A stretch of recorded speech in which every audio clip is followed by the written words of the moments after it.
School answer में आप सबका हार्दिक स्वागत है। क्लास 12 हिंदी वितान भाग second chapter number 1 silver wedding के प्रश्नोत्तर। क्वेश्चन नंबर 1, यशोधर बाबू की पत्नी समय के साथ ढल सकने में सफल होती है, लेकिन यशोधर बाबू असफल रहते हैं, ऐसा क्यों? यशोधर बाबू बचपन में ही माता पिता के देहांत हो जाने की वजह से जिम्मेदारियों के बोझ से लद गए थे। वे सदैव पुराने ख्यालों वाले लोगों के बीच रहे पले बड़े, अतः वे उन परंपराओं को चाहकर भी छोड़ नहीं पाए। यशोधर बाबू अपने आदर्श घोर संस्कारी किस्मदास से अधिक प्रभावित हैं और आधुनिक परिवेश में बदलते हुए जीवन मूल्यों और संस्कारों के विरुद्ध है।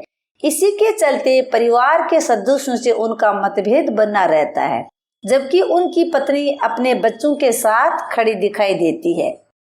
विवाह के बाद उसे संयुक्त परिवार के कठोर नियमों का निर्वाह करना पड़ा, इसलिए वह अपने बच्चों के आधुनिक दृष्टिकोण से जल्दी ही प्रभावित हो गई। वे बेटी के कहे अनुसार नए कपड़े पहनती है और बेटों के किसी मामले में दखल नहीं देती।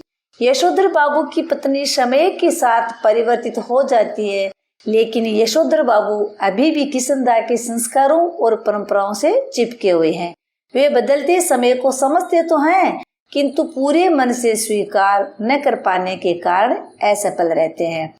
तो इसमें यशोधर बाबू है वो प्राचीन परंपराएं और संस्कार है उनको छोड़ना नहीं चाहते, क्योंकि उनके ऊपर किस्मदास का बहुत ज्यादा प्रभाव है। वे उनके संपर्क में ज्यादा रहे थे और उनकी जो पत्नी है वो जब शादी होकर के आई थी तो संयुक्त परिवार में रहती थी, उनको बहुत कठोर नियमों का पालन करना पड़ता था। तो वो अब चाहती है कि मेरे बच्चे जो आधुनिक दृष्टिकोण वाले हैं मैं उनके साथ उनके हिसाब से चलूं। तो वो उनके हिसाब से चलती है कि जिस तरह से मैं बंधन में रही वैसे मेरे बच्चे नहीं रहे। वे अपनी बेटी के कहे अनुसार कपड़े पहनती है, लिपस्टिक लगाती है, पार्टी में जाने के लिए तैयार भी हो जाती है और बेटों को भी किसी कार्य में दखल नहीं देती। जबकि यशोधर बाबू है वो परिवर्तित नहीं होते।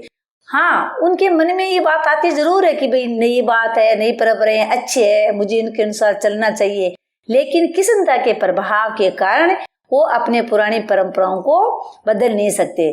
तो उनकी पत्नी है वो तो नई परंपराओं के अनुसार ढल जाती है, जबकि यशोधर बाबू है वो अपने पूरे मन से नई परंपराओं को स्वीकार नहीं कर पाते, इसलिए वे अपने बच्चों के साथ मेल मिलाप और सामंजस्य बिठाने में भी असफल रहते हैं। अगला क्वेश्चन, पाठ में जो हुआ होगा वाक्य की आप कितनी अर्थ छवियां खोज सकते या सकती हैं? यानी जो हुआ होगा ये कितनी बार आया है, किस जगह है, किस अर्थ में आया, ये बताना है। पाठ में जो हुआ होगा वाक्य पहली बार तब आता है जब यशोधर किस्मदास के किसी जाति भाई से उनकी मौत का कारण पूछते हैं, तो उत्तर मिलता है जो हुआ होगा, अर्थात पता नहीं क्या हुआ। इसका अर्थ यह है कि किस्मदास की मृत्यु का कारण जानने की इच्छा भी किसी में नहीं थी, इससे उनकी हीन दशा का पता चलता है। जब किस्मदास की मृत्यु हो जाती है तो यशोधर बाबू उनके किसी जान पहचान वाले से पूछते हैं, तो उनको उत्तर मिलता है कि जो हुआ होगा, यानी हमें तो कुछ भी पता नहीं है उनकी मृत्यु कब हुई, कैसे हुई। तो इन बातों से उनकी हीन दशा का पता चलता है। दूसरा अर्थ, किस्मदास ही उपयोग करते हैं, वे इसे अपनों से मिली उपेक्षा के लिए करते हैं। वे कहते हैं भाऊ सभी जन इसी जो हुआ होगा से मरते हैं, ग्रस्त हो, ब्रह्मचरी हो, अमीर हो, गरीब हो, मरते जो हुआ होगा से ही है। हाँ, शुरू में और आखिर में सब अकेले ही होते हैं, अपना कोई नहीं ठहरा दुनिया में, बस अपना नियम अपनावा। यानी इसमें यह बताया गया कि जब व्यक्ति पैदा होता है तब अकेला होता है और जब मरता है तब भी वो अकेला होता है। जो जिसने संसार में जन्म लिया है वो मृत्यु को प्राप्त होगा, चाहे ग्रस्त हो, ब्रह्मचारी हो, अमीर हो, गरीब हो, सबको एक ना एक दिन मरना ही है। तो अपना कोई नियम ठहरा दुनिया में, बस अपना नियम क्या अपना हुआ, ये किस्मदास कहते हैं। अगला क्वेश्चन, समहाउ इम्प्रॉपर वाक्यांश का प्रयोग यशोधर बाबू लगभग हर वाक्य के प्रारंभ में तकिया कलाम की तरह करते हैं। इस वाक्यांश का उनके व्यक्तित्व और कहानी के कथ्य से क्या संबंध बनता है? इसमें यह बताया गया है कि तकिया कलाम शब्द कई बार व्यक्ति बोलते इसमें शुरुआत में कुछ शब्दों का प्रयोग करते हैं, जैसे मतलब, जो कि, जैसा, अरे, ये, क्या। इसी प्रकार यशोधर बाबू इसमें सम हाउस इम्प्रॉपर इस वाक्य का प्रयोग करते हैं। ये इनके लिए तकिया कलाम है। यशोधर बाबू लगभग हर वाक्य के प्रारंभ में सम हाउ इम्प्रॉपर शब्द का उपयोग तकिया कलाम की तरह करते हैं। उन्हें जो अनुचित लगता है तब अचानक ये वाक्य कहते हैं। पाठ में सम हाउ इम्प्रॉपर वाक्यांश का प्रयोग निम्नलिखित संदर्भों में हुआ है। साधारण पुत्र को असाधारण वेतन मिलने पर, जब यशोधर बाबू के बड़े पुत्र को प्रेस में नौकरी मिलती है तो उनको 1500 रुपये महीना मिलता है, तब वो कहते हैं मेरा पुत्र तो साधारण है और वेतन असाधारण मिल रहा है, तब इस शब्द का प्रयोग करते हैं। स्कूटर की सवारी पर, जब उनके बेटे कहते हैं कि पैदल जाने के बजाय हम स्कूटर का प्रयोग करेंगे, तब ये शब्द बोलते हैं। दफ्तर में सिल्वर वेडिंग, जब वो दफ्तर में उनकी सिल्वर वेडिंग की बात करते हैं, साथ वाले कहते हैं कि साहब आज पार्टी दीजिए, आपकी शादी की साल को 25 साल हो गए हैं, तब भी वो इस शब्द का प्रयोग करते हैं। डीडीए फ्लैट का पैसा न भरने पर, वो जिस सरकारी मकान में रहते थे तो उनको कहा कि भाई अब आपको फ्लैट मिलेगा तो आप फ्लैट के लिए पैसे भर दीजिए, तो वो कहते नहीं मुझे फ्लैट नहीं चाहिए, मैं तो बने हुए मकानों में ही रहूँगा, उसमें भी इस शब्द का प्रयोग करते हैं। खुशहाली में रिश्तेदारों की उपेक्षा करने पर, खुशहाली के में भी जब रिश्तेदार उपेक्षा करते हैं तब भी वो इस शब्द का प्रयोग करते हैं। छोटे साले के ओछेपन पर, छोटे साला जब उनको ओछापन शब्द उसमें बोलता है, जब पार्टी हो रही होती है तो यशोधर बाबू कहते हैं सिल्वर वेडिंग वाला प्रोग्राम कब से होने लग गया, तो छोटे साले के बेटे कहते हैं कि जब से आपके बेटे को 1500 रुपये मिलने लगे हैं तब से, उसमें भी ये इस वाक्य का प्रयोग करते हैं। केक काटने की विदेशी परंपरा पर आदि, और जब उनके बच्चे उनको केक काटने के लिए कहते हैं तब ये इस शब्द का प्रयोग करते हैं कि ये कोई भारतीय संस्कृति नहीं है, ये विदेशी परंपरा है। इनके संदर्भ में स्पष्ट हो जाता है कि यशोधर बाबू सिद्धांतवादी हैं। यशोधर बाबू आधुनिक परिवेश में बदलते हुए जीवन मूल्यों और संस्कारों के विरुद्ध हैं। वे उन्हें अपनाना नहीं चाहते। इसी आदत के कारण अक्सर परिवार से उनका मनमुटाव बना रहता है और असहजता एवं अस्वाभाविक स्थिति में यह वाक्यांश उनके मुंह से निकल पड़ता है। जब वो किसी कार्य से खुश नहीं होते, उनके मन मुताबिक कार्य नहीं होता, उनके बच्चे उनका कहना नहीं मानते, तो असहज स्थिति में होते हैं, तब उनके मुंह से ये वाक्य निकल पड़ता है। अगला क्वेश्चन, यशोधर बाबू की कहानी को दिशा देने में किशनदा की महत्वपूर्ण भूमिका रही है।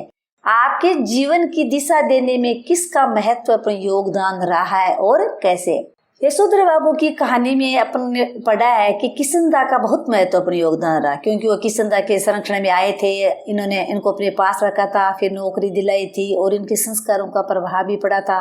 तो आपके जीवन में भी जिसने महत्वपूर्ण आपको दिशा देने का कार्य किया है, उसका योगदान लिखना है।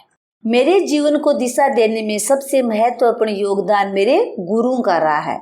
उन्होंने हमेशा मुझे यही शिक्षा दी कि सत्य बोलो, सत्य बोलने वाला व्यक्ति हर तरह की परेशानी से मुक्त हो जाता है, जबकि झूठ बोलने वाला अपने ही जाल में फंस जाता है।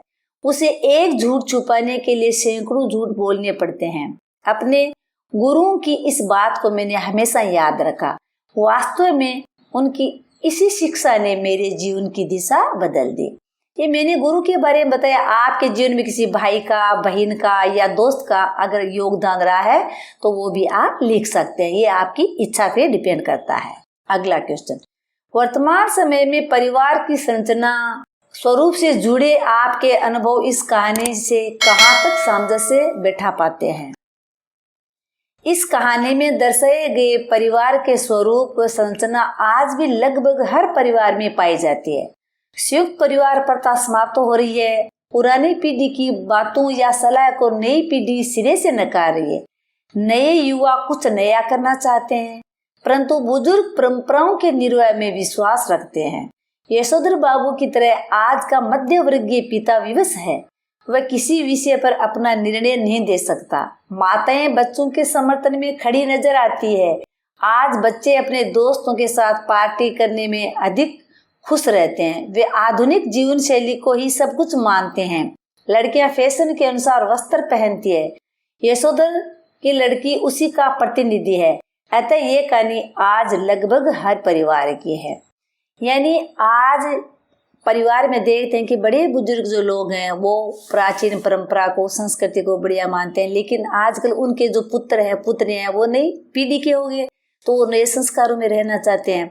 तो उनके पिताजी चाहते हुए भी अपने बच्चों को कुछ कह भी नहीं पाते, और कहते हैं तो उनका कहना मानते नहीं, तो उनको दुख होता है। जैसे इसमें यशोधर बाबू की लड़की है, छोटे कपड़े पहनते हैं, जींस पहनते हैं, जबकि इनको बिल्कुल पसंद नहीं है। इनके बच्चे पार्टी वगैरह करते हैं, वो भी इनको बिल्कुल पसंद नहीं है।